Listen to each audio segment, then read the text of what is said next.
What was your driveway like before you put in pavers?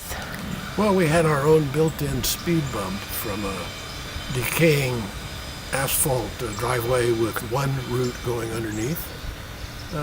And there was deterioration. I think the professionals call it alligatoring, where they crack up, and it was time. So we liked the appearance of the pavers, and the neighbor down the street had a driveway put in. We loved it. So.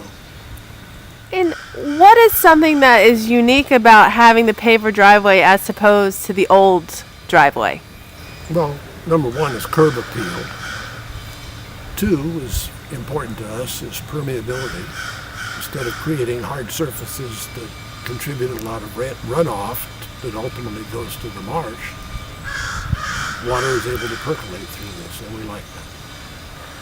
Was your driveway circular before, meaning you could go up and not have to turn around, just keep moving, or? Yes, it was, but it was a very tight turning radius, and part of what we wanted to accomplish with this was to increase that radius from the center of the what we call the island to make it easier for the car to get around. What was the process like living through having a new driveway installed? A minor inconvenience. Fortunately, our neighbors across the street were gone, and they invited us to park over there, so that made it easier.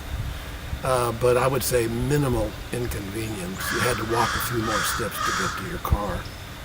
And start to finish, it was just professional, and I'll even use the word artistically done, with care for the plants and for the lighting that was still here. Would you recommend American Paving Design? I would, without reservation. How do you feel about your new driveway now? Well, as I said to you in the conversation before, it's a lot more exciting than putting on a new roof. It really looks lovely, and we like it a lot.